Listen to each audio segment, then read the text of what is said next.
सर्वांचं turning points online education प्लॅटफॉर्मवर हार्दिक स्वागत आहे. बघा हे पत्र आहे आत्ताच जस्ट आलेलं आहे. 6 तारखेचंच पत्र आहे, म्हणजे आजचंच पत्र आहे. तर आदिवासी विकास विभाग भरती 2026च्या संदर्भातील आहे. आणि माहीत आहे तुम्हाला जवळपास 450च्या जवळपास पदं होती चौकीदार गट ड ची. ओके, तर त्या अनुषंगानं काय आहे बातमी हे पाहूया आपण. आदिवासी विकास विभागामार्फत जी काही 27 एप्रिल 2026 रोजी चौकीदार गट ड या संवर्गाची 478 पदाकरता जाहिरात प्रसिद्ध करण्यात आलेली होती. बरोबर, सदर पदांचे प्रवेशपत्र व लेखी परीक्षा आयोजनाबाबत जाहीर सूचना 30 जून 2026 रोजी आलेली होती आणि दिनांक 11 जुलै ते 16 जुलै या दरम्यान परीक्षा होणार होती. या कालावधीत वेळापत्रक प्रसिद्ध करण्यात आले होते, परंतु बऱ्याच उमेदवारांनी महाराष्ट्र लोकसेवा आयोगाची परीक्षा असल्याने परीक्षा पुढे ढकलण्याबाबत विनंती या कार्यालयास केली आणि याच अनुषंगानं जी काही 11 जुलै ते 16 जुलै 2026 या कालावधीतील होणारी परीक्षा पुढे ढकलण्यात आलेली आहे. ओके, तरी सदर परीक्षेची सुधारित वेळापत्रक यथावकाश विभागाच्या संकेतस्थळावर म्हणजे जे काही tribal.maharashtra.gov.in यावर उपलब्ध करून देण्यात येईल याची नोंद घेण्याबद्दल पत्र केलेले आहे उपायुक्त प्रशासन आदिवासी विकास आयुक्तालय शशिकला अहिरराव यांनी.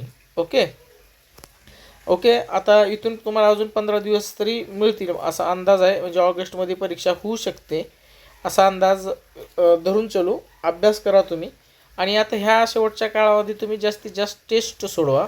ओके, आणि झालेले 4 विषयाचं रिव्हिजन मारा. तुमची परीक्षा 11 ते 16 जुलै या दरम्यान आहे. या दृष्टीने विचार करून तुम्हाला काय करायचं आहे, परीक्षा टेस्ट सोडवायचं आणि किती स्कोर येते ते बघायचं. आणि हे जे बोनस दिवस मिळालेले आहेत त्या बोनस दिवसाचा आधार काय करायचे आहे, चुका आणि शिका आणि गुण वाढवा या तत्वाचा वापर तुम्हाला करायचा आहे. बरोबर, हे झालं आज थोडक्यात सांगायचा मुद्दा तो झालाच, परंतु अभ्यास काय करायचे आहे, कसं करायचं हे तुम्हाला सांगायचे आहे. एवढा दिवस तुमचा अभ्यास झालेला आहे, परफेक्टली रिव्हिजन करत होते, यात काहीच डाऊट नाही. आता हे परफेक्ट रिव्हिजन तुमचं झालेलं आहे.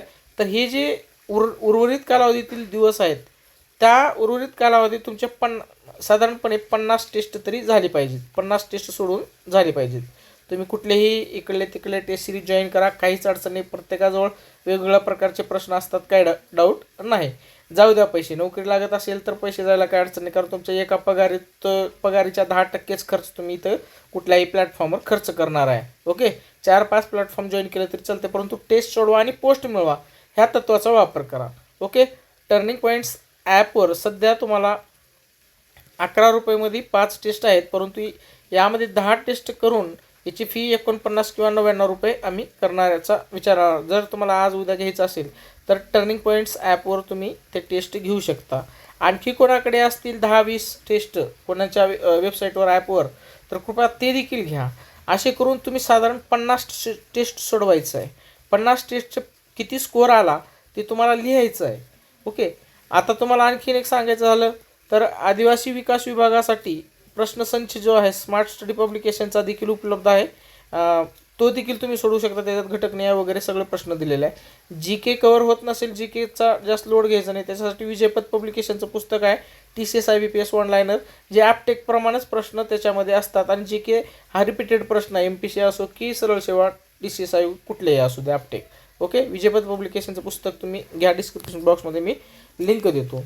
मुद्दा एक लक्षात घ्यायचा आहे की इथून राहिलेली दिवसही तुम्हाला टेस्ट सोडवण्यासाठी असतील. आणि 11 जुलैपासून जर तुमची परीक्षा होणार होती तर 11 जुलैच्या तारखेला 12 जुलैच्या तारखेला प्रत्येक टेस्ट तुम्ही ती सोडवायचं. ओके, आणि त्या टेस्टमध्ये तुमचा स्कोअर किती आला ते बघायचं आणि चुकलेले प्रश्न कोणते होते ते लिहून काढायचं आहे. आणि तो चुकलेला टॉपिक जर समजा संधीचा असेल मराठीमध्ये तर संधीमध्ये कोणता व्यंजन संधी जर चुकला असेल तर लगेच व्यंजन संधी का चुकलं ते सगळं व्यंजन सध्या रिवाईज करायचं. इथून पुढे तेच करायचं. इंग्रजीमध्ये जर समजा तुमचं वोकॅब्लरी ठीक आहे, वोकॅब्लरी हा पार्ट असा आहे की तिथं तुम्ही टॉपिक कव्हर करू शकत नाही, तिथं अथांग महासागर आहे. परंतु जर तुमचं क्वेश्चन टॅग चुकलं साधं सोपं तर लगेच क्वेश्चन टॅग कव्हर करायचं. जर शेकडेवारी चुकलं गणितामध्ये शेकडेवारीचे सगळे जे कोणता प्रकार चुकला ते लगेच बघायचं आणि ते सोडवायचे आहे. त्यानंतर जी केमध्ये जर भूगोलचा प्रश्न चुकला, भूगोलच्या ह्याच्यामध्ये जर तुमचा एखादी प्रश्न स्टॅटिक जी के सारखा चुकला, म्हणजे जसं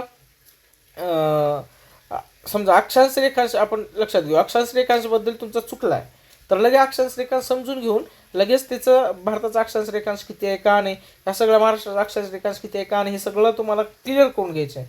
म्हणजे आता इथून पुढे तुम्हाला चुका, शिका आणि पोस्ट मिळवा ह्या 3 तत्वाचा वापर करून अभ्यास करायचा आहे.